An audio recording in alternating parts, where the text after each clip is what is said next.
Recording was already set up.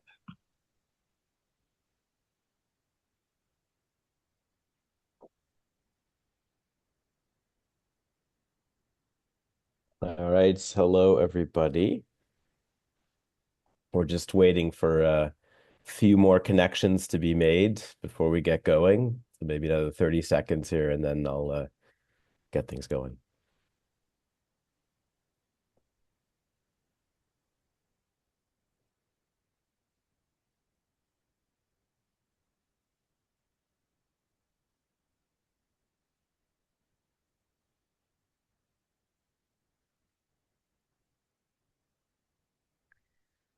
All right. So, as is always important with Zoom calls, we always need a bit of technical housekeeping. So, just before we get to the formal start, I'd like to invite Alex, our digital facilitator, to help guide a little bit with some of our technical requirements. Hi, everybody.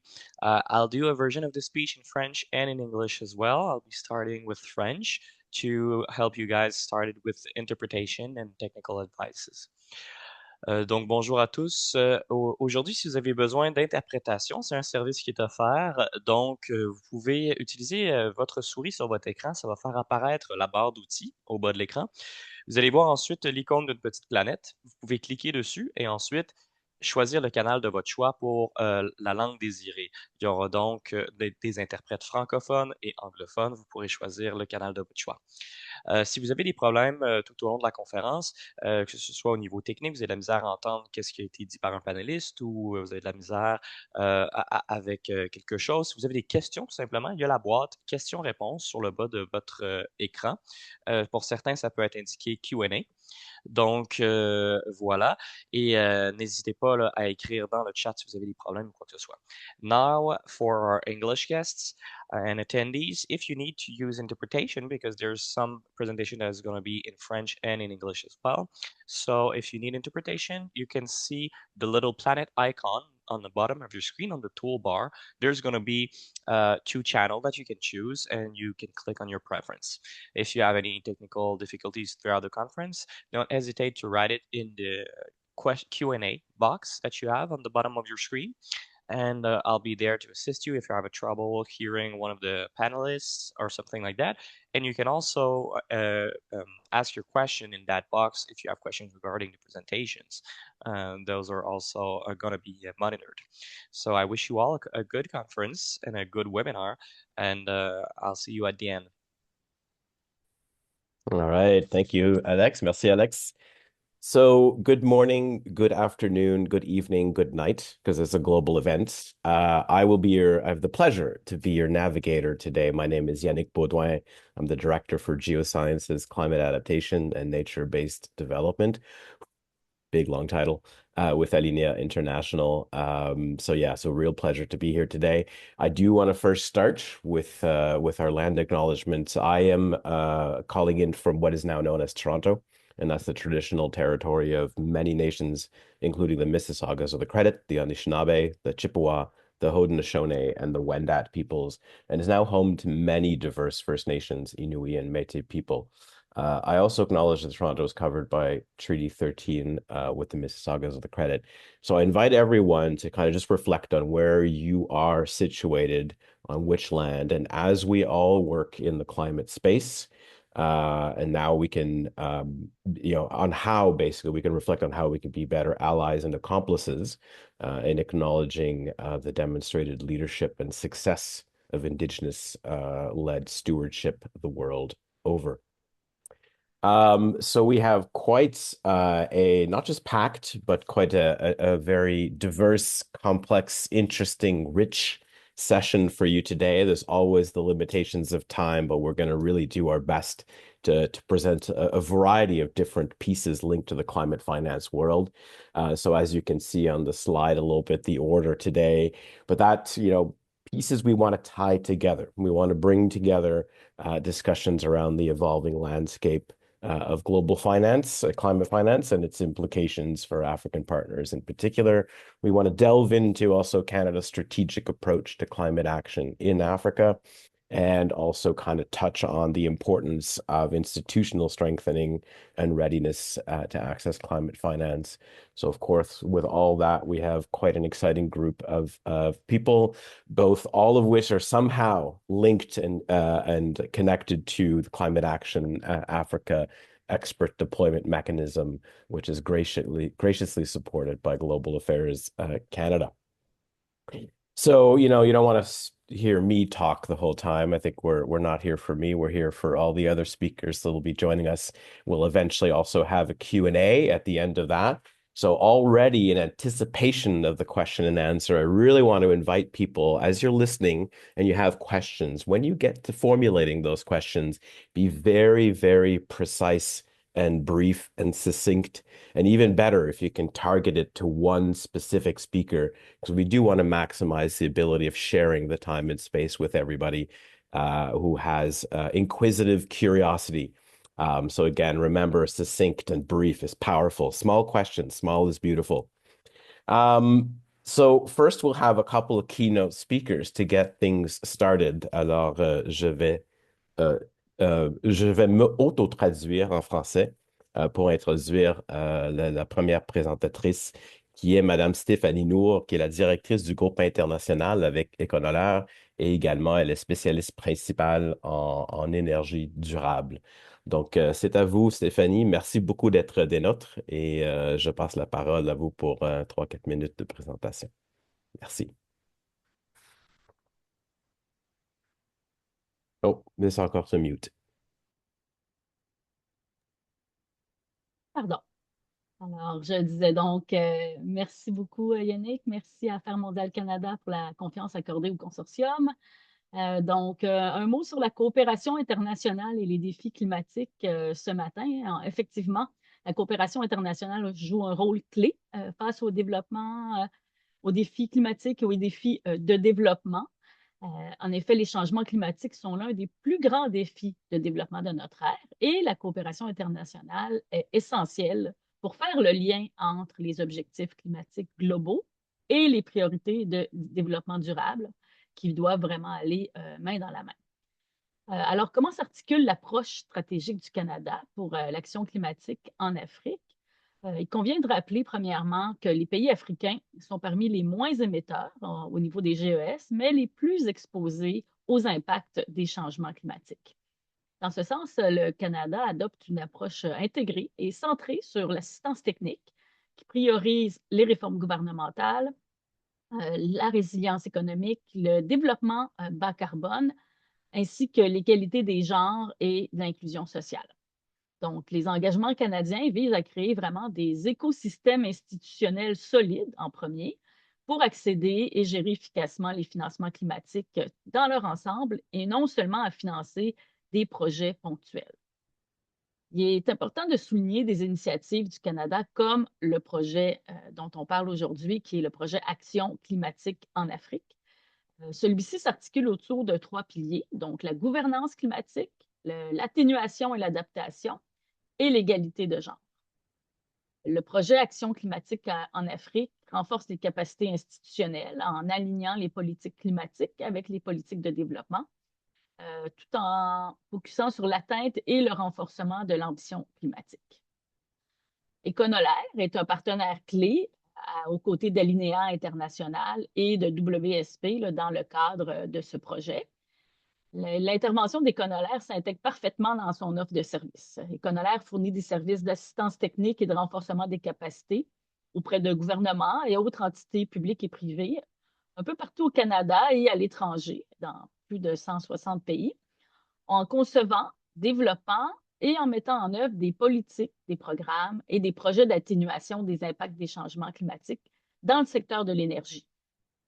Donc, dans le cadre du projet Action climatique en Afrique, Econoler a fourni une contribution directe à 2 des 3 piliers mentionnés précédemment, soit le pilier 1, la gouvernance climatique, en fournissant un appui au cadre institutionnel, politique et réglementaire pour répondre aux exigences du financement climatique, et au pilier 2, atténuation des gaz à effet de serre via les énergies renouvelables, en partageant notre expertise pour concevoir, structurer et mettre en œuvre des stratégies et des projets concrets d'énergie renouvelable adaptés au contexte africain. Et tout ceci en tenant compte de l'égalité de genre, qui est une thématique transversale. Donc, chez Econoler, nous nous réjouissons des accomplissements enregistrés par le projet Action climatique en Afrique, qui a déployé plus d'une dizaine d'initiatives d'assistance technique en gouvernance climatique. En voici quelques exemples. Il y a eu un appui institutionnel à la Côte d'Ivoire pour la conception d'une agence nationale pour le climat, la conduite d'un état des lieux des réalisations de la CDN en Gambie en lien avec le processus de planification et reporting à la CNUC, le développement d'une stratégie pour la mobilisation de la finance climat pour l'investissement et la planification climatique en Somalie, le renforcement des capacités, entre autres sur la finance climatique et carbone au Sénégal, qui est un projet qui va être présenté un peu plus en détail après, et intégration du climat dans des initiatives institutionnelles et opérationnelles d'une organisation régionale, l'AECF, pour soutenir les PME, donc aussi au niveau privé. Pour le pilier des énergies renouvelables, il y a 2 exemples d'initiatives techniques déployées que j'aimerais vous mentionner. Entre autres, des études préparatoires techniques pour la création d'une banque verte au Bénin pour mobiliser des ressources publiques et privées afin de financer la transition énergétique et la croissance verte. Et des études de projets d'envergure telles que des études d'exploration de surface pour des prospects géothermiques en Tanzanie. Donc, ce sont quelques exemples parmi d'autres que je vous ai mentionnés. Puis, en plus de ces initiatives d'assistance technique, le projet a aussi appuyé des échanges sud-sud dans plusieurs pays pour renforcer l'échange d'expériences entre ces pays. Donc, en terminant, j'aimerais souligner la qualité du partenariat entre Econoler, Alinea International et WSP, la complémentarité des expertises et la coordination efficace entre les partenaires a certainement été un facteur clé du succès de la mise en œuvre du projet Action climatique en Afrique. J'aimerais également souligner l'importance du soutien d'Affaires mondiales Canada pour mobiliser l'expertise canadienne au service de l'action climatique en Afrique. Cette confiance permet de soutenir une action climatique ambitieuse, structurante et durable, alignée sur les priorités de coopération internationale du gouvernement canadien et sur les priorités de développement des pays de l'Afrique subsaharienne.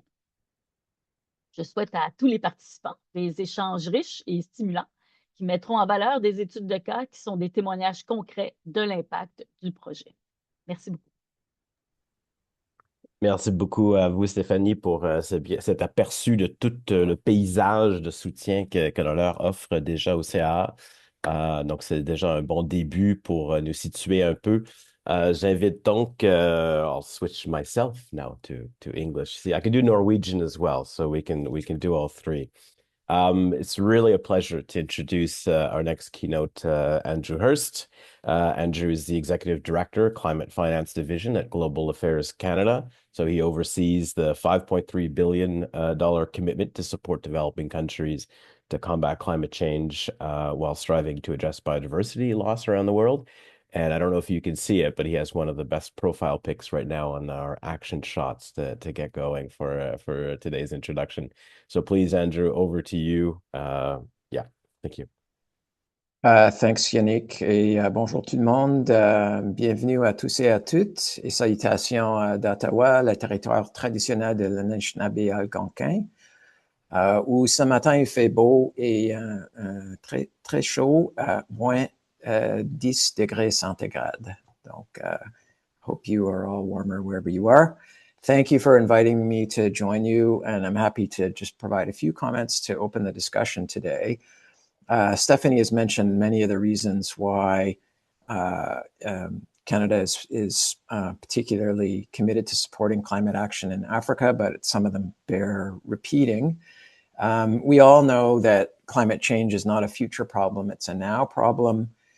Impacts are being felt in the present. We see this across the continent in numerous ways, whether it's in rainfall patterns or other ways, which are having a cascading effect on all sorts of systems, whether it's food systems or transport systems or energy systems. And this is a clear and present challenge for countries across the continent.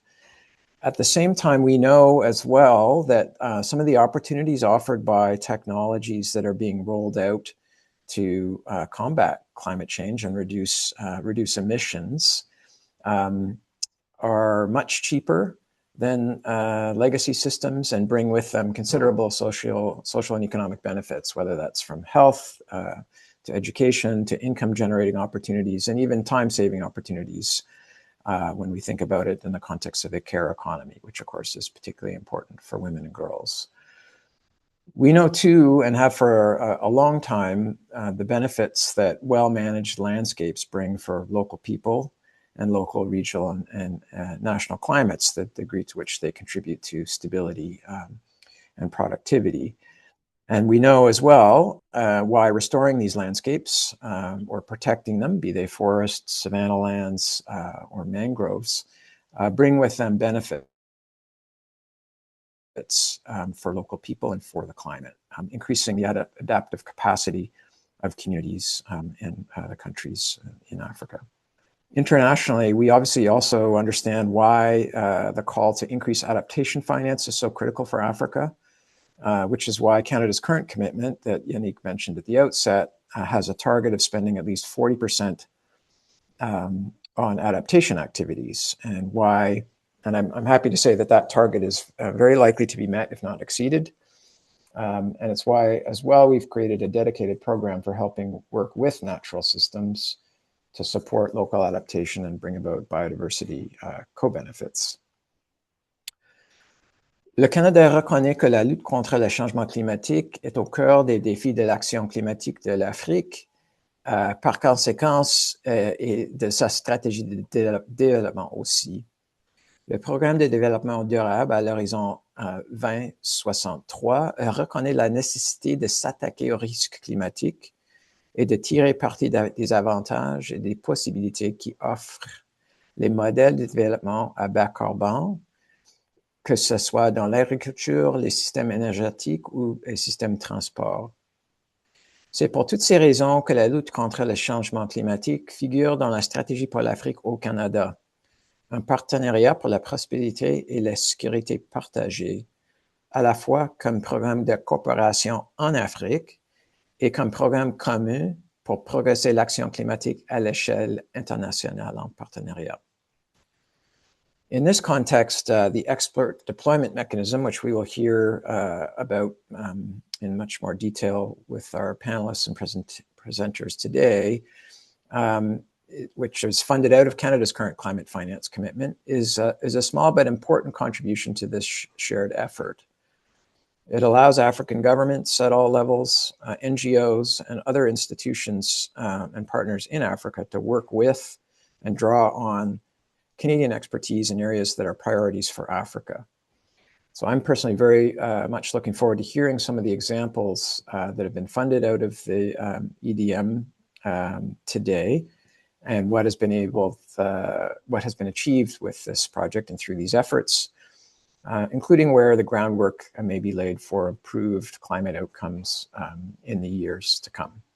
Donc, merci encore pour l'invitation et je vous souhaite une bonne discussion.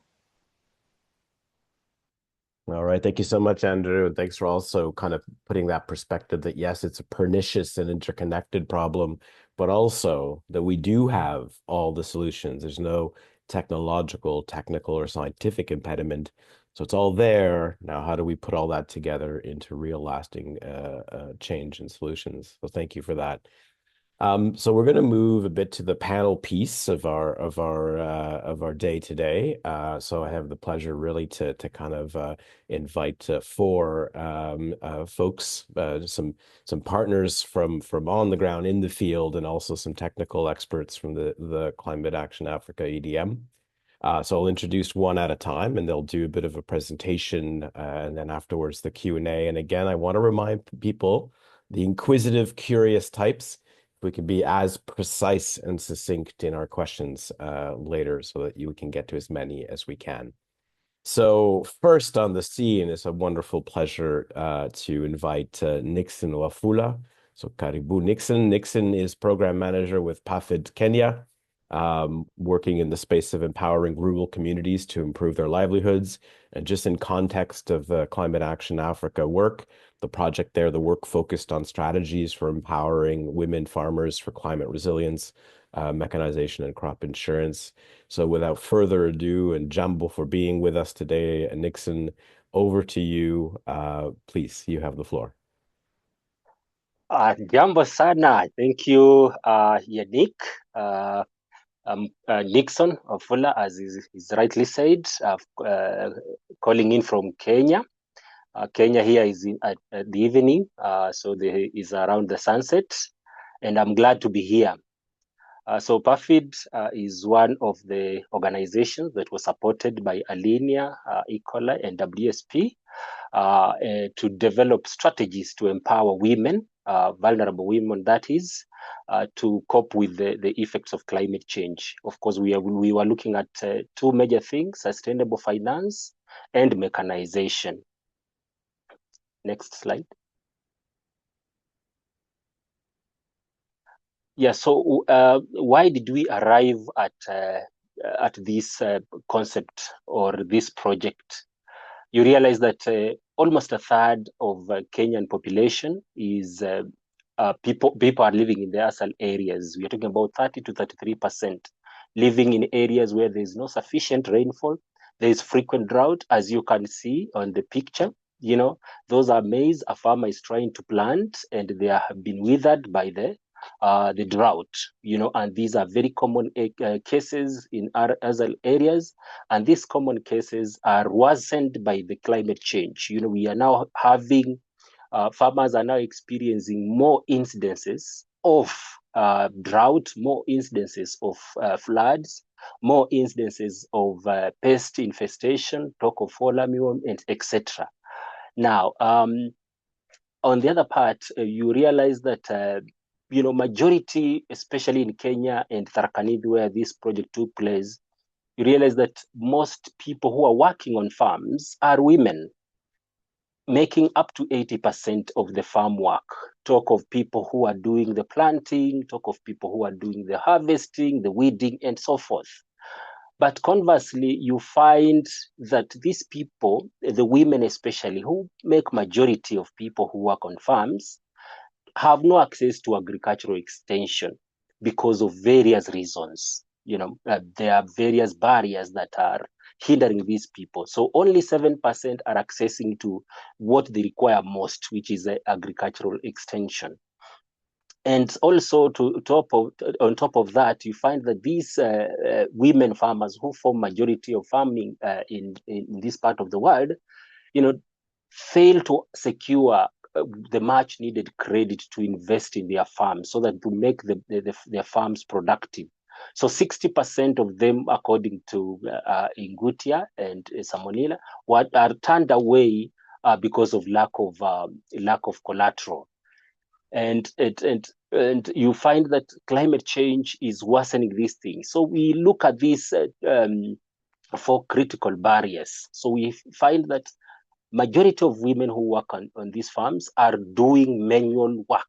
If it is weeding, if it is planting, it is being done manually, and they're spending a lot of hours and hours to end to do something that could have been done in a matter of minutes using mechanization, for example.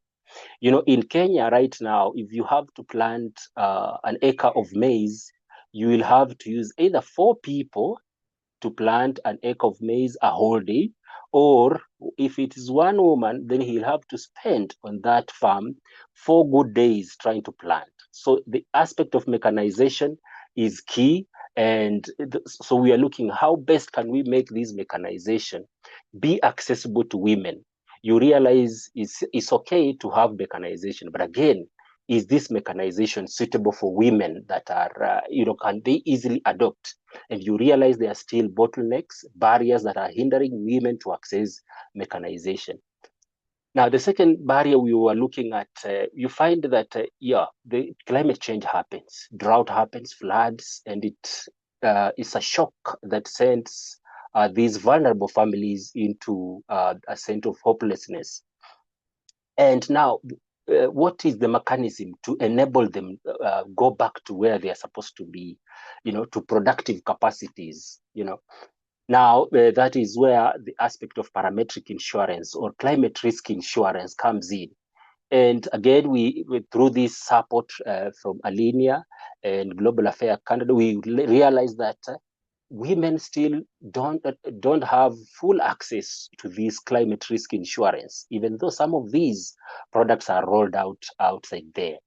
Another thing is access to financial inclusion, the mainstream banking, access to bank loans. As we noted earlier on, 60% are turned away because of collateral. Another is also turned away because of being risk averse or fear of taking loans. So how do we address some of these things? There's also knowledge gaps in terms of climate smart agricultural practices. Some of these, as we said, only 7% are accessing extension services. Now, how do we bridge these gaps? Next slide, please.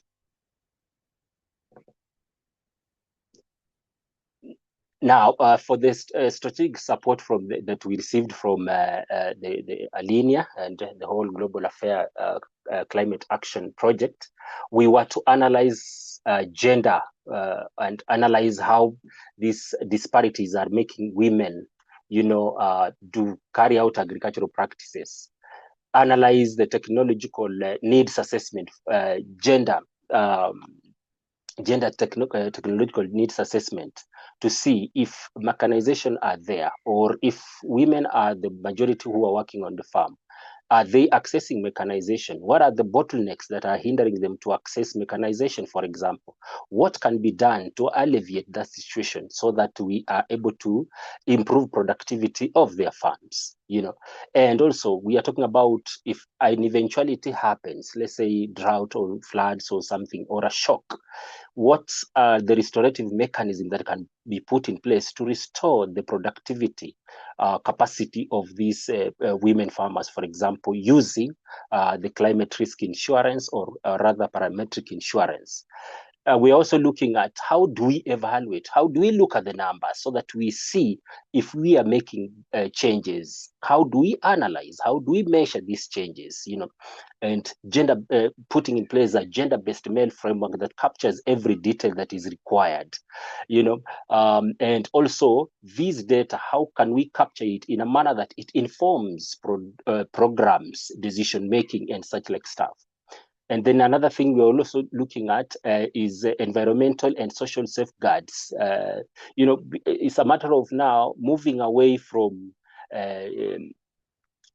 doing no harm to doing good.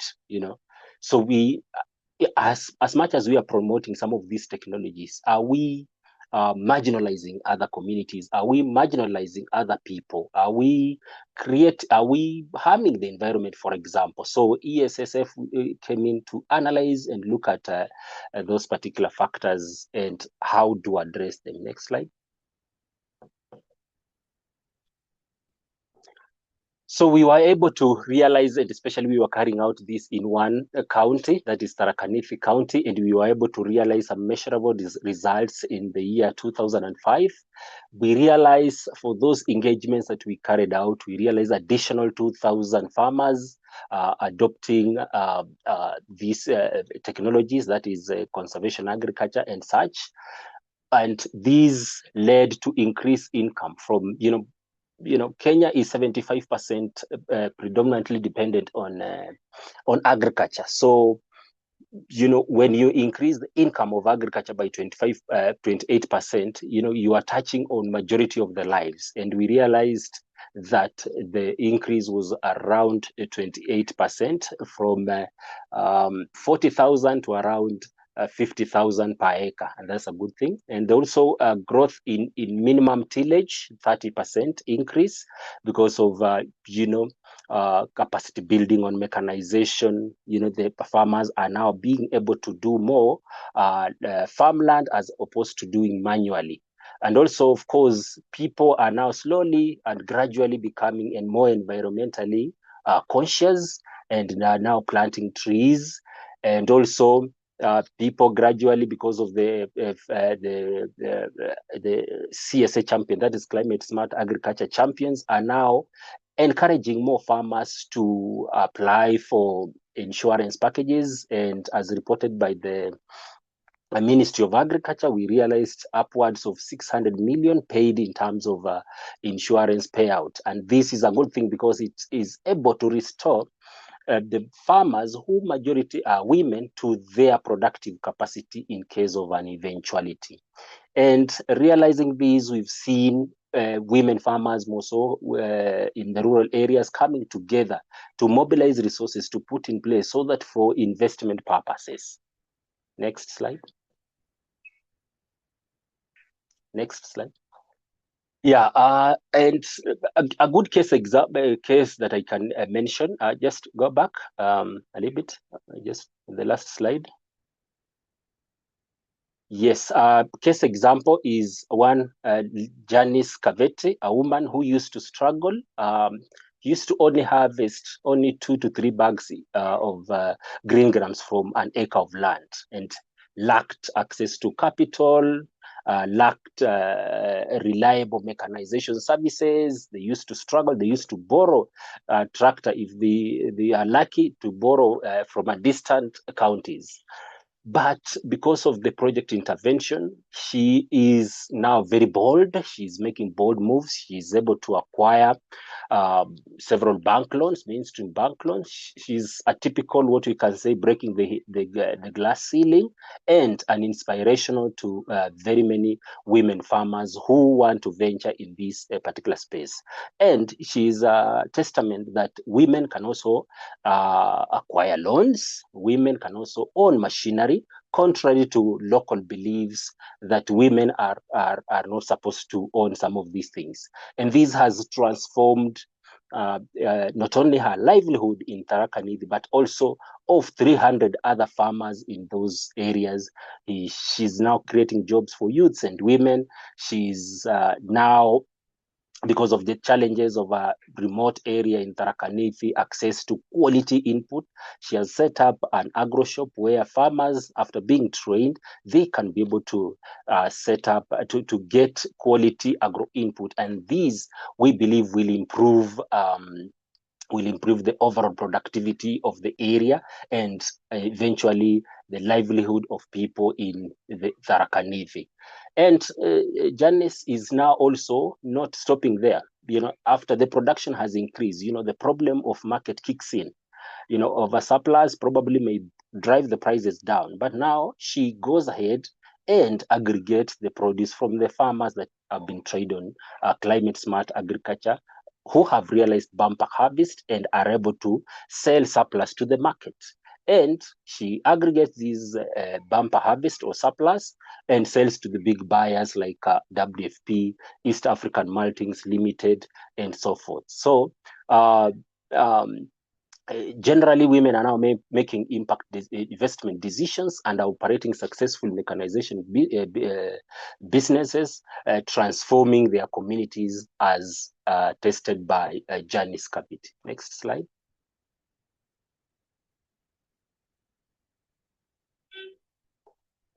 Yes, so this project builds on climate resilience in a manner that more farmers are now adopting conservation agriculture.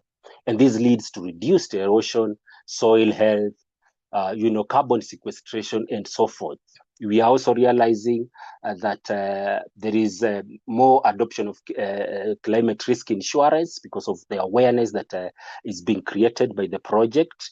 You realize that's a river in Tharaka Nithi. It used to be a very big river, but now it is shrinking. But because of awareness, being able to access climate risk insurance, farmers are now able to access support that they can be able to invest in the subsequent season in case of a crop failure. We are seeing more and more trees are being planted. On the photo is Mount Kenya. It used to, earlier on from historical books, we read that it used to have snow. But now you can hardly spot any snow on that particular Mount Kenya. And but farmers, or rather the community, is now realizing the effect of destroying the environment, cutting down trees, and are increasingly being environmentally conscious and planting more trees. We also find that it is not about just linking any technology to the farmer. It's also evaluating, is this technology safe for the farmer? Is it safeguarding the environment? Is it safeguarding the interest of everyone? Or is it maligning or marginalizing other communities or other persons? So people are very conscious. They evaluate any technology that comes their way. Because of the capacity building that we are giving these CSA champions, they are able to make those decisions. And now, as an organization, PAFID, we are now using informed mail, what we are calling the data-driven decision making, because of improved mail systems. Now, this is, of course, the three main things that the project is contributing is low carbon emission. Of course, we are increasing because of minimum tillage and so forth. We are also increasing carbon sequestration. We are also creating a circular economy where we are encouraging use of organic manures and organic products, agricultural products. And this is well aligned with the nationally determined contribution, the NDC, the national agenda. And we are fostering building the resilience of this sector. Next slide. Nickson, I'll have to just jump in because we're now quite over time. And I do have to give a chance to the other panelists, if that's okay with you. So just the last 2 seconds of final remarks. Yeah, so I really appreciate, and because of maybe there's only 1 or 2 slides remaining, I really appreciate the technical assistant. I'm looking forward because the technical assistant made us realize some other things, like a staircase where we need to build on. So we are looking forward to see how we can build on more and improve the livelihoods of the rural poor in Kenya. Thank you. Thank you so much, Asante Sana. The timekeeper is always the worst job. I know everybody hates us by the end of the session, but thank you so much for highlighting some of the barriers, but also, more importantly, some of the solutions the women themselves have been taking and working on. So thank you so much for that, Asante Sana. It's my pleasure now to pass the floor to Dr. Pamela Kaithuru, who's with the Africa Coalition of Communities Responsive to Climate Change in Nairobi County in Kenya. And so in context, the Climate Action Africa South-South Exchange piece provided support on the research on the integration of mental health in climate adaptation in sub-Saharan Africa. Real pleasure, Karibu, Jambo. Thank you so much, Dr. Kaithuru.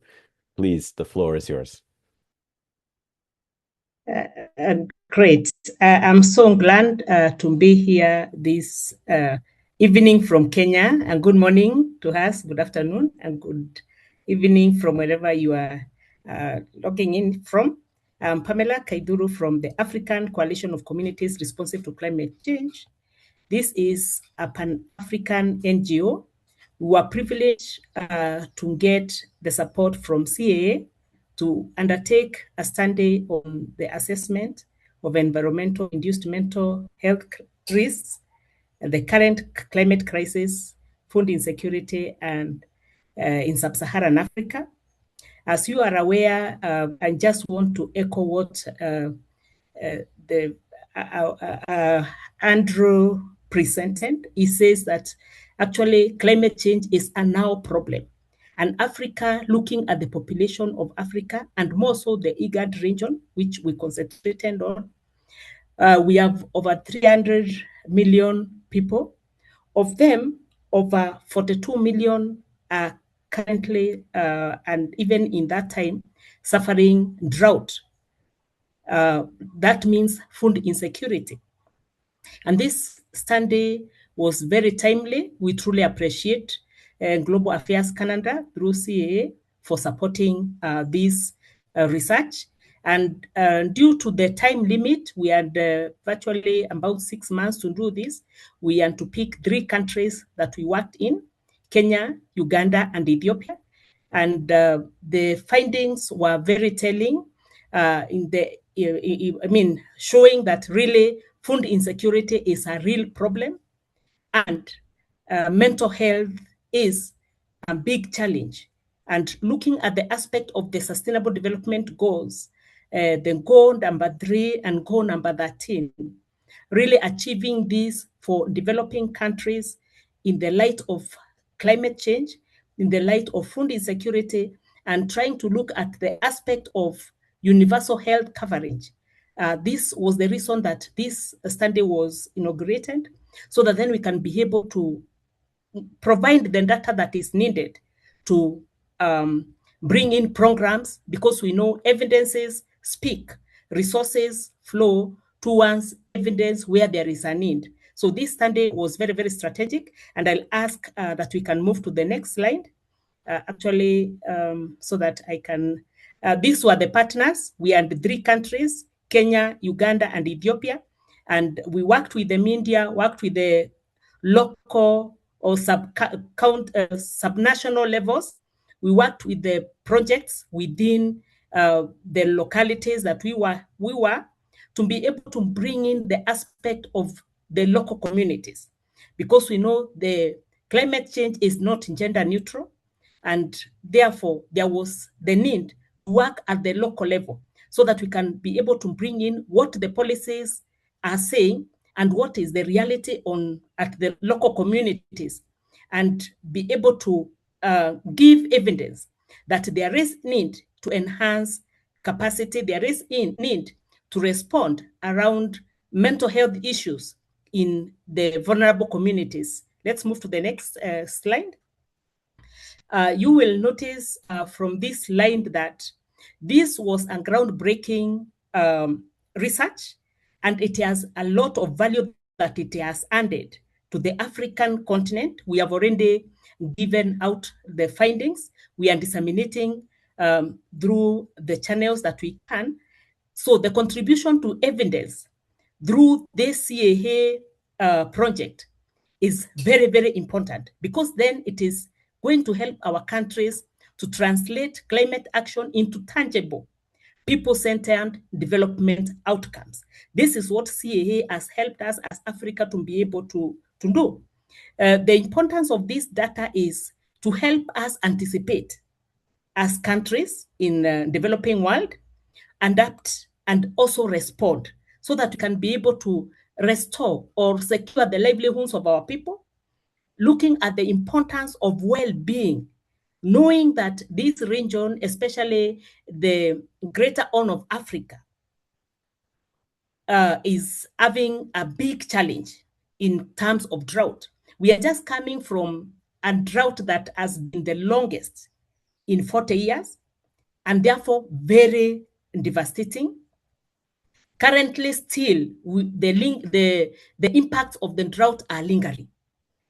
This study ensured that it was so inclusive, including all stratas of the economy, ensuring that we position our people to give the solutions, knowing that there is a need to create resilience, so that then populations are not adversely affected in spite of climate change. Let's move to the next slide.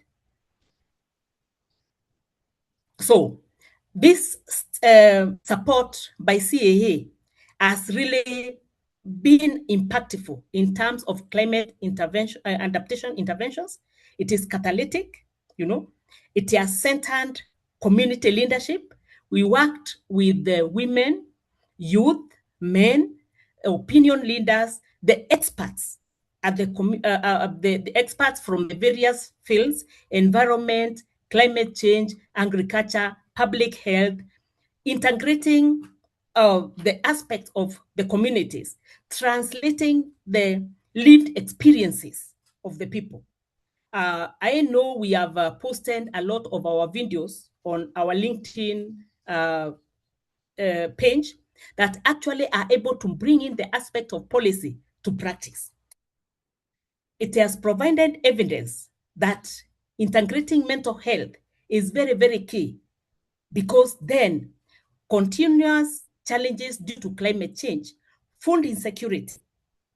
It is challenging social cohesion because of conflicts that are resulting from resource-based conflicts.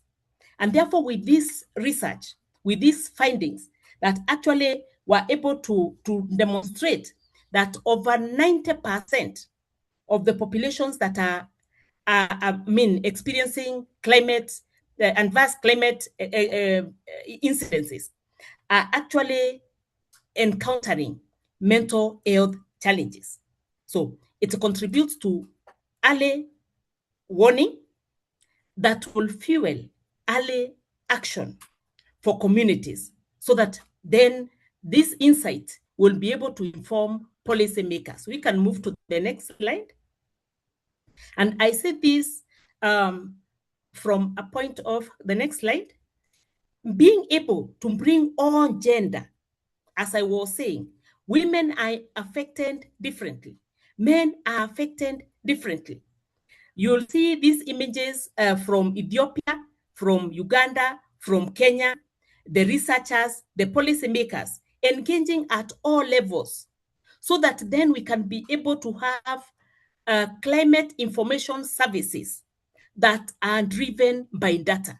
And I will tell you that the various places we went, they really appreciated this work by CAA because it opened the eyes of the policymakers that there is a gap in mental health interventions.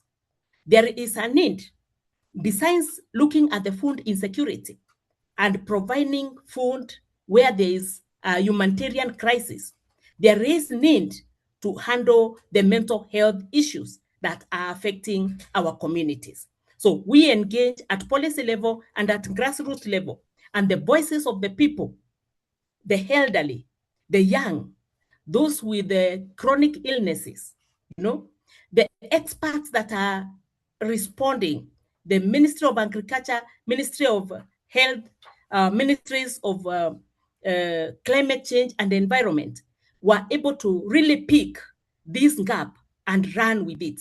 Let's move to the next slide. When we look at the mandate of CAA, really, even as Andrew was saying, that there is the need to ensure that adaptation is happening. Africa-led models empowering the communities in developing countries, so that, with the support of Global Affairs Canada, we are able to enhance resilience while respecting the diversity of the various communities. Why this study was very, very important was that it is able to bring out the real issues at the community level and speak to the policy makers, bringing in the aspect of inclusivity. And therefore, we, as African Coalition of Communities Responsive to Climate Change, this study has been able to be pointed as one of the worthy investments that really was received in Africa, because it will have lasting impacts. I say lasting impact because we have seen even recent Greater Horn of Africa Climate Outlook Forum, mental health has already been integrated. Coming out from this finding, it is now part of the advisories. So you can see the value that this has brought to Africa, and it can be upscaled to other societies. Let's move to the next slide. The picture you see there is the World Meteorological Organization. We visited the office in Ethiopia, the sub-regional office, and they were very happy to find out that this study was being undertaken in Africa, because according to the IPCC reports, is that there is a gap, but there was no data that was available to feed to programs.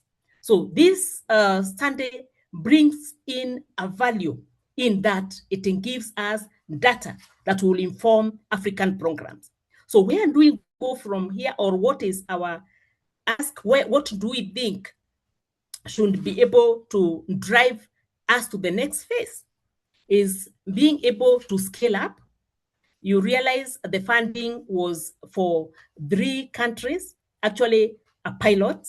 We would hope that knowing the challenge of climate extremes, this year, according even to the statistics, is likely going to be the hottest.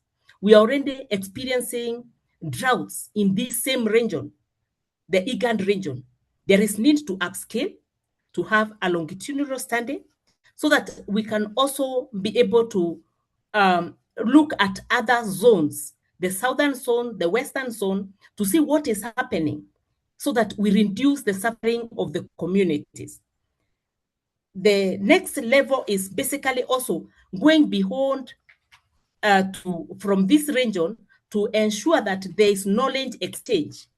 As we scale up, information is available, data is available, and sharing the stories of the people that are affected becomes very, very key for us as a partner with CAA, which I will say and has come from the leadership of ACRCC, that this was value for money from our head. We truly appreciate and we look forward to building this so that it can be able to inform more programs in Africa and likely be replicated in other jurisdictions where there is actually extreme weather and climate events. On behalf of ACRCC, I really would want to say thank you and look forward to more engagement with Global Affairs Canada and her partners. Thank you.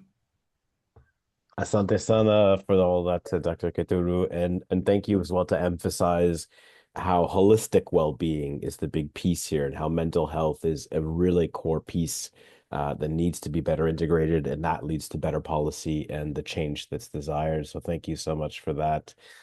Without further ado, je vais transitionner au français. J'invite donc Marc Purdon de l'UQAM, l'Université du Québec à Montréal. Il est le chaire sur la décarbonisation et professeur du département de stratégie et responsabilité sociale et environnementale de l'École des sciences de la gestion. Et donc, il va nous faire une courte présentation un peu sur les contributions à l'action climatique en Afrique, surtout dans le renforcement des capacités pour les énergies renouvelables des projets au Sénégal. Merci.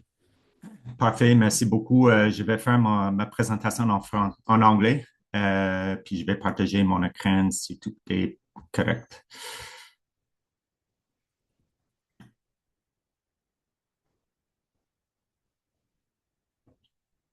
Est-ce que vous voyez mon écran? Do you see my screen? Sorry, I'm switching now to English. Is that okay? Yes, it's present, yeah. Okay, so thank you very much for this opportunity to present. The initiative that we're presenting is this capacity building for renewable energy projects in Senegal. The issue was to strengthen the capacity of Senegal's Renewable Energy Agency, which goes by the acronym in French of ANER.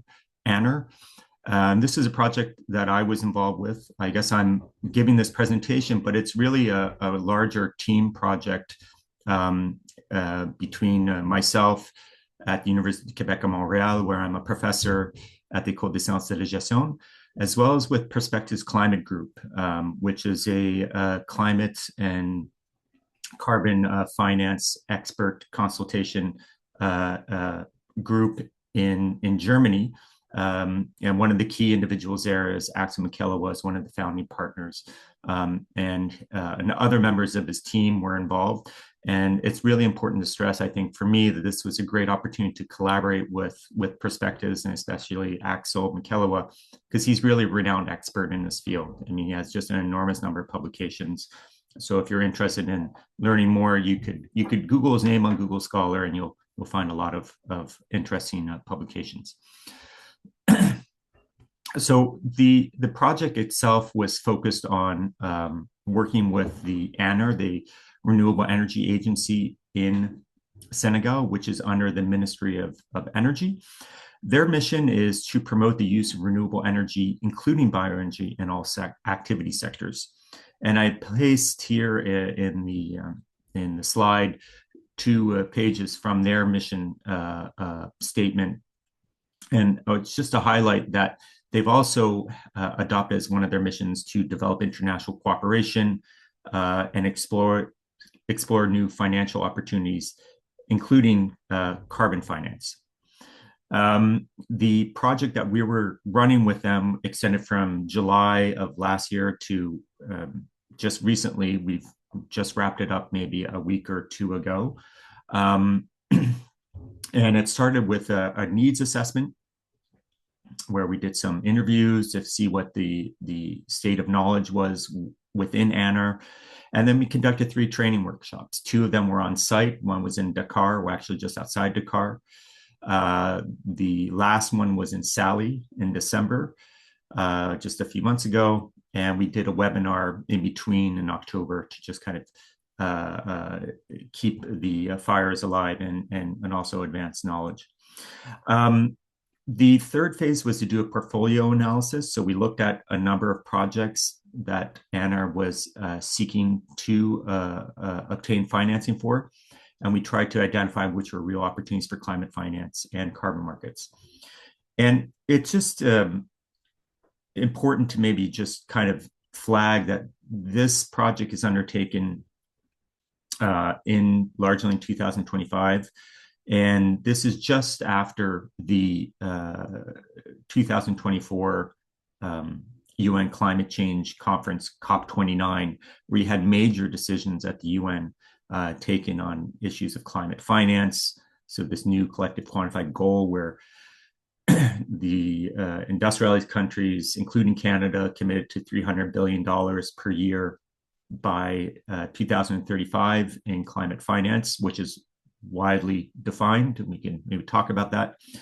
But also interesting at COP29 in 2024 was the operationalization of carbon markets under Article 6 of the Paris Agreement. So this has really drug on for over a decade at the UN climate conferences, and it was finally operationalized and finalized in 2024, late 2024.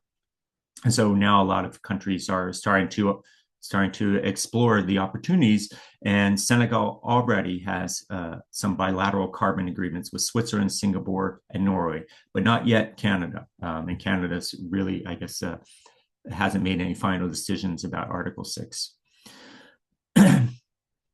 There's a strong emphasis on synergies between women's empowerment and renewables. That's just sort of a theme throughout this project. There's just some images.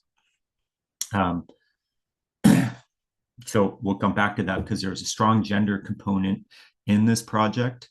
Ultimately, we were able to train nearly 50 ANR staff, 27 men, 21 women. But if you look at how the gender participation averaged over time, we were able to get nearly 50% women, 44%. And that exceeded our target, which was 30%. And the real emphasis of the capacity building was to promote understanding climate finance opportunities under things like the Green Climate Fund, but also Article 6, carbon markets. And I think participants in the learning assessments that we conducted indicated that really they were they'd heard about things like the Green Climate Fund, but Article 6 and carbon markets were something relatively new. And here you have a nice photo, one of the group photos that we did in September.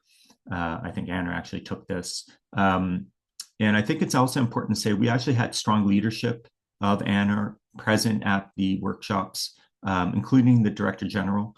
So I think it just signaled that the organization was really pretty interested in all these issues.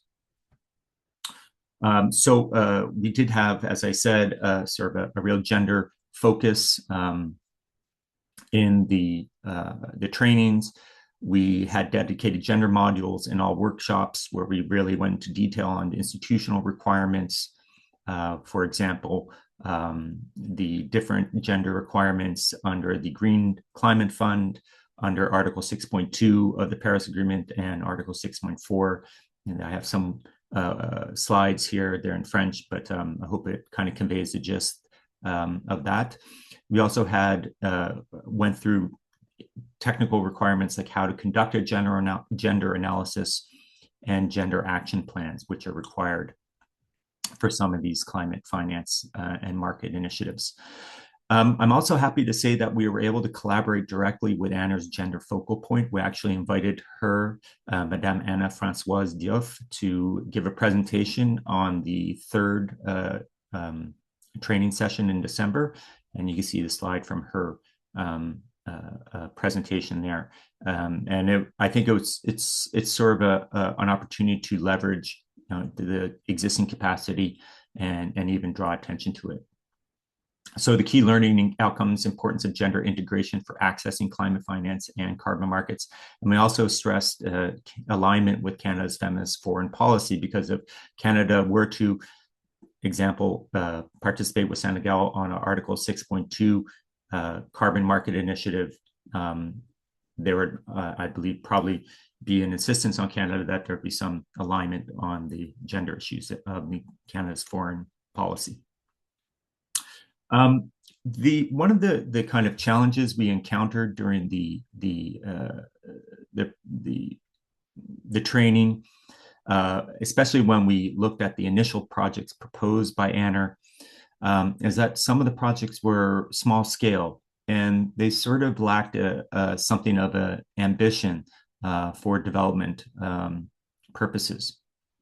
So one of the things we tried to do is frame the transformational potential of climate finance and carbon markets for development, and really offering some transformative opportunities for Senegal. So one idea here is we sort of flagged, okay, well, if Senegal is going to shift towards electric vehicles, how much energy does that represent? Because you have petroleum, oil and gas, and if you're going to produce an equivalent amount of energy from renewable sources, how much is that? So kind of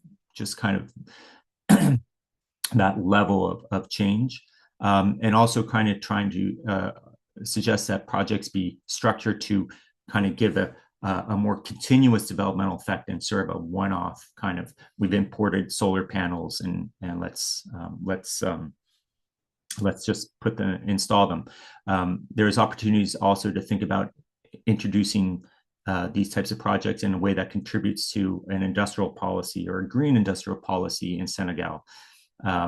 And one of the ideas here was just flagging that Uganda is actually pursuing this, and some other countries in sub-Saharan Africa.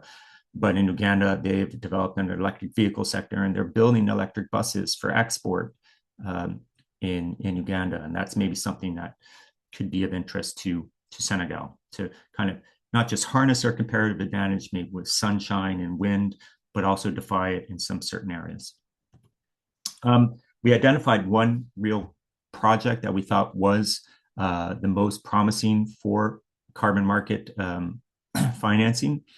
And this project, which initiated sort of with a real focus on rail opportunities, but we expanded this to kind of look at opportunities for installing solar panels along some rail lines, along a major new highway in Senegal, and as well as parking lots. So you can install these solar panels in areas essentially that were easy to access, easy to maintain, and we're not going to take away land from that might be dedicated for food production. So there was sort of this kind of tweaking the numbers, seeing how we could expand the project. And we also, essentially Perspective was leading this part of the project, but there was an additionality assessment conducted using financial additionality indicators to assess if that project would need carbon finance and if it would be arguably able to be demonstrated to be additional. And that's some of the technical parts of the carbon finance and carbon markets structuring, but that's very important. So the outcome is that they really have a ready to pitch project for carbon developers, at least one, that has a clear Article 6.2 pathway, if that's something that countries like Canada or others might be interested in partnering with ANR on developing this. And I think it's also kind of developed, could serve as a model for future ANR projects. Coming to the close here, what are some of the results, challenges, and opportunities? Well, to summarize the results, we trained over almost 50 individuals, nearly half of them women, one bankable carbon market project, gender targets exceed, key deliverables, training report, financial note, final report. So those are things that perhaps others might be interested in consulting. Broader relevance, it could be a model for capacity building across Africa. To have the leadership, I think, that we were able to attract for this project, I think is really key to unblocking the opportunities and getting institutional buy-in. And really, I think one of the things that came across from the training workshops and the discussions with ANR is they really liked the hands-on technical assistance. They wanted tools, they wanted spreadsheets, they really wanted to get into the details of how to structure these projects. And we hope that we were able to deliver on that. Challenges are remaining, institutional anchoring, how to sustain capacity beyond the training, knowledge complexity, the nuances between the different types of carbon market approaches under Article 6 is something that I think is still a bit perplexing. We could discuss that if there's interest in this webinar, and just also stressing the scale of the decarbonization challenge and encouraging ANR to think in terms of transformational change. Opportunities, well, we have that one project that could be submitted to UNFCCC. There's also a sentiment at ANR that they should establish a special carbon finance unit to institutionalize capacity, also to improve intergovernmental communication. So there's ANR is under the Ministry of Energy, but a lot of the carbon markets, climate finance discussions are happening under the Ministry of Energy. More medium-term opportunities is to integrate carbon screening for all renewable energy projects that ANR is looking at, and to really build up a bankable pipeline of projects. National positioning contribute to the next national determined contribution of Senegal, and continuous input into climate finance and Article 6 strategy. So that could include maybe folks from ANR being able to participate in Senegal's delegation to the annual COPs. That's all I had for this slide show. So I hope I'm within time and happy to receive your questions if there are any. Thank you so much, Mark, for that. And one thing that struck me was also mentioning that we can use our imaginations a little bit better when we're deploying energy systems, that it doesn't have to be the very specific or kind of conventional approaches as well, that a lot of things and spaces could produce renewable energy. So just we are a little cognizant of time, so just want to jump into our last panelist. And just a reminder to folks, you can prepare and start to write your questions in the Q&A part at the bottom of your screens as we go into that Q&A. So, alors, je veux introduire Michael Wojcicki de la coopération Nexus, les consultants Nexus, un leader ouvrant auprès d'organismes à but non lucratif, d'agences gouvernementales, de municipalités, de coopératives au Canada et dans le monde entier. Donc, dans le contexte du Action climatique Afrique, c'était un projet dans le Burkina Faso. Donc, je passe la parole à toi, Michael. Merci beaucoup. Merci beaucoup, Yannick. Et merci tout le monde. C'est un plaisir d'être ici avec vous aujourd'hui. D'abord, avant d'entrer dans le contenu du projet, je souhaite commencer par un mot de remerciement. La photo que vous voyez ici représente les personnes et les institutions sans lesquelles ce projet n'aurait pas été possible. Je tiens à remercier le secrétariat permanent du Conseil national pour le développement durable, c'est beaucoup ça, le SPCNDD, pour son leadership, sa disponibilité et son rôle central tout au long du processus. Je souhaite également remercier les experts techniques issus des différents ministères sectoriels au Burkina Faso qui ont partagé leur expérience et expertise. Un remerciement tout particulier au monsieur à droite dans la photo que vous voyez, c'est mon grand ami et collaborateur Karim André Laz, notre expert technique principal qui a piloté le développement du guide avec rigueur et pragmatisme. Ça, c'est malgré qu'il s'est fait réélu en tant que conseiller municipal chez lui à Belleuil, au Québec. Enfin, je tiens à saluer le travail de notre collègue basé à Ouagadougou, M. Emmanuel Diagbouga, dont la connaissance fine du contexte a été essentielle à la réussite du projet. Alors, c'est quoi le projet? Et je vais accélérer un peu comme on est pressé pour le temps. Le projet que je vais vous présenter porte sur l'intégration du genre et du climat dans les politiques sectorielles.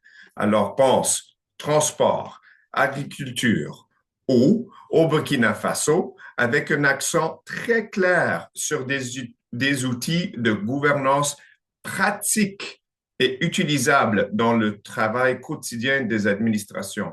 On entendait notre collègue Marc de l'Université du Québec à Montréal qui parlait du besoin d'avoir des outils et des choses que les gens peuvent utiliser chaque jour. Et ça, c'était vraiment notre focus dans ce projet. Un peu sur le contexte au Burkina Faso. Bien sûr, ça fait partie des pays les plus exposés aux impacts du changement climatique, notamment en raison de la vulnérabilité de secteurs clés comme l'agriculture, l'eau ou les infrastructures. Bien sûr, le projet s'inscrit dans un contexte institutionnel quand même assez complexe. C'est marqué en 2022 par 2 transitions politiques. Et on ne peut pas les cacher. C'était des coups d'État. Et ça, c'était en moins d'1 an. Et même si la situation est aujourd'hui plus ou moins stable dans les grandes villes, ces évolutions ont rendu la mise en œuvre des politiques publiques beaucoup plus complexes, en particulier lorsqu'il s'agit de coordonner l'action climatique entre plusieurs ministères et d'intégrer de manière cohérente la dimension genre. Et c'est précisément dans ce type de contexte que des outils, et je reviens là-dessus, je mets l'emphase là-dessus, des outils clairs et pragmatiques sont nécessaires. Quand même, il faut souligner que le Burkina Faso dispose déjà d'un cadre national assez robuste en matière du climat. On y retrouve notamment la contribution déterminée au niveau national, le plan national d'adaptation et la stratégie nationale de sécurité climatique. Et tous ces cadres reconnaissent explicitement l'importance de l'intégration du genre dans l'action climatique. Le SPCNDD, le secrétariat permanent, joue un rôle central de coordination entre les ministères en assurant la cohérence entre les engagements nationaux et leur déclinaison sectorielle. Le défi n'est donc pas l'absence de politique, mais leur traduction opérationnelle. Dans la pratique, on observe souvent un écart entre ces engagements nationaux et leur mise en œuvre effective dans les ministères sectoriels. Les réponses au changement climatique sont parfois intégrées tardivement ou de manière inégale selon les secteurs. La dimension genre, quant à elle, est encore trop souvent traitée comme une exigence formelle plutôt comme un levier concret d'efficacité dans les politiques publiques. Et quand j'écoutais notre collègue Dr Pamela au Kenya, elle démontrait à quel point la recherche et les données sont importantes pour démontrer cette efficacité. Alors, cela se traduit par des difficultés de coordination, des incohérences entre ministères et une perte d'impact réel des actions climatiques et des politiques publiques. Et c'est dans ce cadre qu'avec l'appui d'Action climatique en Afrique, nous avons développé un guide pratique destiné aux équipes sectorielles de planification et de mise en œuvre. Et quand je dis nous, c'est Nexus, c'est nos collègues de Nexus, c'est Emmanuel, c'est le SPCNDD et c'est les experts des différents ministères sectoriels. Ce guide ne crée pas de nouveaux cadres. Il s'appuie sur les cadres nationaux existants et vise à aider les ministères à les rendre opérationnels. Le principe central est que le climat et le genre sont intégrés à chaque étape et non ajoutés à la fin du processus. L'objectif est d'outiller les administrations et les administrateurs pour faciliter la prise de décision et améliorer la cohérence d'action politique. Alors, le guide couvre l'ensemble du cycle d'élaboration des politiques publiques à travers cette étape. Et vous allez vous reconnaître là-dedans, tout le monde qui travaille dans les politiques publiques. La préparation, le démarrage, le diagnostic, la planification, la validation, la mise en œuvre et puis le suivi et l'ajustement. Chaque étape repose sur la même logique, quel que soit le ministère concerné, ce qui facilite la coordination intersectorielle. Le guide met l'accent sur la clarification des rôles, l'identification des risques si certaines étapes sont négligées et le renforcement de la redevabilité institutionnelle. Le guide est conçu comme un outil vivant, appelé à évoluer avec les pratiques des ministères. C'est au ministère d'ajuster, de faire en sorte que le guide sert à leurs besoins. Alors, c'est quoi le guide? Ça a l'air à quoi? Concrètement, chaque étape est présentée sous la forme d'une fiche technique de 2 pages. Ces fiches répondent systématiquement à 4 questions très simples. Pourquoi cette étape est importante? Comment procéder? Quels sont les risques si ces étapes sont ignorées? Et quels outils peuvent être mobilisés? La dimension genre est intégrée de manière transversale. Par exemple, dans l'analyse des vulnérabilités, et on a entendu notre premier présentateur du Kenya parler de cela, la participation des acteurs ou le suivi des résultats. L'objectif, j'ai sauté un peu, l'objectif est de proposer un outil, encore une fois, utile et pragmatique, et non une charge administrative supplémentaire. Ce que vous voyez à l'écran maintenant, c'est un exemple du fiche. Vous voyez une fiche qui est visuellement attirante. Ça se fait c'est sur 2 pages, comme on a dit. Alors, c'est facile pour n'importe qui, dans n'importe quel bureau, dans les ministères au Burkina Faso, d'avoir, nous sommes à quelle étape de développer cette politique? C'est qu'est-ce que je peux faire avec mes collègues dans mon ministère et à travers les autres ministères pour avancer cette politique en intégrant les changements climatiques, en considérant des questions genre. Alors, pour terminer, où est-ce que nous en sommes maintenant? On a déjà eu des ateliers de collecte de données, des ateliers de validation. On utilise un processus de formation de formateurs. Alors, nous avons formé une quinzaine de personnes à travers des ministères sectoriels. Et d'ici un mois, on va terminer avec une formation de 40 à 50 personnes en utilisant le guide. Et en termes de durabilité, ces formateurs qui sont toujours là seront en mesure de démontrer à leurs collègues comment utiliser le guide plus tard. Je vous remercie. Je pense que je suis à 10 minutes. Et si vous avez des questions, je suis toujours là en anglais ou en français. Merci. Merci beaucoup, Michael, pour cette présentation de l'outil.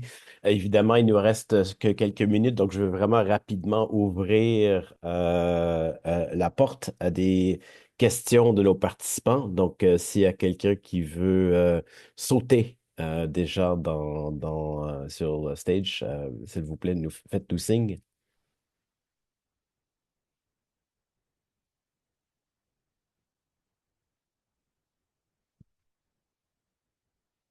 Sinon, moi, j'ai une question pour Nickson et le docteur Pamela. Donc, peut-être que je vais commencer avec ça et on verra si on a quelqu'un qui veut rentrer dans la période question. So I just have an initial question for you, Nickson and Dr. Kaithuru. If you had one recommendation, just one key recommendation based on your experiences in your project, one recommendation for partners, and that could be donors, that could be technical partners, but that you feel would be profoundly transformative. What would that recommendation be? Maybe I'll start with Dr. Pamela. Thank you very much. One very important thing, a recommendation that I think would be very impactful is having a framework, a regional framework that is integrating mental health in climate action. That came up in our research because there is a gap in policy around integration of mental health in climate action. When you look at across all the policies that exist, there isn't any that is speaking to issues of mental health in climate action. It is very, very important for the region. It is important so that then with a framework, then there will be resource allocation and sustainability, because then governments will be able to factor in the necessary resources. So we need a regional framework for integration of mental health in climate service. That would be my recommendation. Asante sana, thank you so much. And you, Nickson.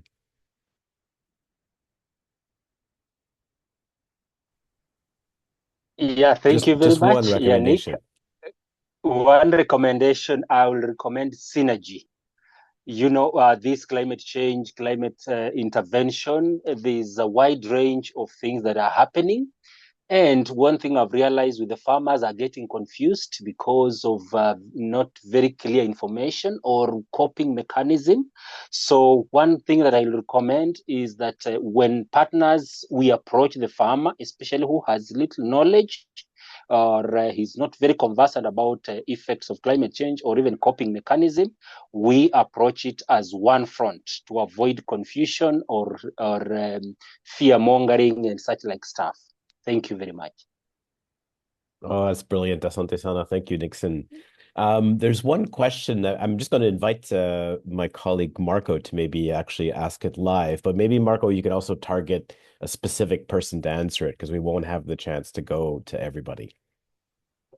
Yeah, I guess that perhaps for those who have not had the opportunity to discuss, I was seeking to get a reflection about how the support provided to through Climate Action Africa has been key for the work that our colleagues implement and where they see potential collaboration, building upon what has been done, building upon a framework such as this, and notably where Canadian expertise can make a difference on the ground, where Canadian expertise can be deployed and bring concrete benefits to climate action, whether it's in adaptation or mitigation.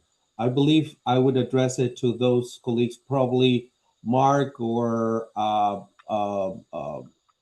Michael, whomever wants to answer, but primarily to those who have not spoken so far. Thank you. Should I respond?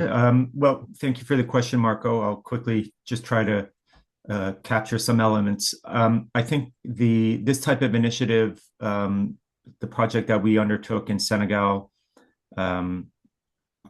is really been able to kind of ride the wave of global interest in climate finance and carbon markets, which are sometimes, we make the distinction analytically. Climate finance often means official development assistance used to try and leverage private sector finance, whereas carbon markets are kind of more private sector oriented also, although there is a strong role for government still. I think there are opportunities for Canada to engage more effectively with both of these instruments. Actually, Axel and Michaela Wa and I are writing a book chapter on this for an edited book volume that I'm involved with on Canadian climate policy, which we hope will be wrapping up in the later in 2026. But I think there's opportunity for Canadian finance to play a role, and people with expertise in the financial and development finance community to see the financial resources flow towards places like Sub-Saharan Africa and Senegal in a way that actually reduces emissions. Adaptation is absolutely necessary as well. Perhaps carbon markets could be oriented towards mitigation and ODA towards adaptation. But that said, it's not just expertise. In financing, we also have Canadian clean tech technology that also could be harnessed and used towards some of these decarbonization efforts in Sub-Saharan Africa and other parts of the world. Japan has a joint crediting mechanism where they offer a lot of support to Japanese firms to then go out into parts of Asia, elsewhere in Asia, to look for decarbonization opportunities. And then they claim the carbon credits out of that. And that their system has now been recognized as compliant with Article 6 under the Paris Agreement. And I think these discussions on Article 6 are just sort of getting started in Canada. And I think there's an opportunity for Canadian experts, but also the business sector to get more involved. No, that's excellent, Mark. And I think in a way we could probably this is the kind of time we want to get into more conversations and discussions, but I do want to be mindful of everyone's time commitment, and we are soon running up on the hour here. So unfortunately, we'll have to close, but I do invite anybody who may have questions to write to the Secretariat. So our colleagues in the CAA EDM. And we will do our best to field that to our experts and then get back to you. So with that, I'd like to invite Jamie Webb, the Climate Action Africa EDM Project Director, to provide some closing remarks from her beautiful view in Vancouver, Canada. Bonjour et merci Yannick. Thank you to everybody for joining today. I was really inspired by the presentations. There were three words that really hit home for me today. The first is responsiveness, the second is empowerment, and the third is ambition. Responsiveness, just in terms of local needs and also capabilities. I've been very impressed by how Climate Action Africa really does seem to have taken on that role of partner with local communities and organizations, understanding both the needs to adapt support to those that are experiencing the impacts of climate change, but also really benefiting from those experiences and the local knowledge in terms of how to adapt and mitigate to climate change. In terms of empowerment, again, those that are directly impacted by climate change, Climate Action Africa really seems to have focused on providing them with the tools to overcome the challenges to adapt and mitigate climate change through supports. We heard about the training of trainers. We heard about leveraging finance, all of which leads to the empowerment of local communities and governments. And finally, what I heard was a lot of ambition to do more. The idea that Climate Action Africa is leveraging catalytic action. It's not just addressing one simple issue with a simple solution, but rather is looking at how addressing a complex issue, sometimes with simple solutions, sometimes with complex solutions, can lead to much more and ambitious action in support of the Paris Climate Agreement. I did want to just flag that this year, EDM-CAA and the entire team is participating in International Development Week 2026. The theme for this year is Prosperity Through Partnerships. And this really is a program and project that is reliant upon many, many partnerships. We've heard from some today. And really seen the benefit of action and collaboration that was brought out in the question and answer section, this idea of collaboration and coordination. I would like to acknowledge and appreciate the contributions by Andrew Hurst from GAC, Stephanie Noor from Econoler, our wonderful speakers from Kenya, Nickson, Pamela, and our technical experts, Michael and Mark. Just for those who are looking for more and have been really inspired by the session, just wanted to let you know that registration is already open for the next webinar session, which will take place on March 4th on the occasion of International Women's Day. During that webinar, we will be showcasing 3 other Climate Action Africa initiatives, specifically demonstrating the examples of women leading climate change. We got some insights into how Climate Action Africa has started to do that already, and we'll dive deeper into that specific topic in the next webinar. With that, thank you very much to everybody who joined today. Merci beaucoup à tout le monde, and we look forward to welcoming you back on March the 4th. Merci, Jamie. Donc, et voilà, merci à tous. Merci beaucoup à nos interprètes aussi, qui sont souvent, on oublie de remercier notre équipe technique en arrière-plan. Donc, et merci à tous les participants, les panélistes et tout le monde. Donc, bonne journée à tous et on vous revoit dans le prochain webinaire. Thank you. Bonne Au journée. revoir.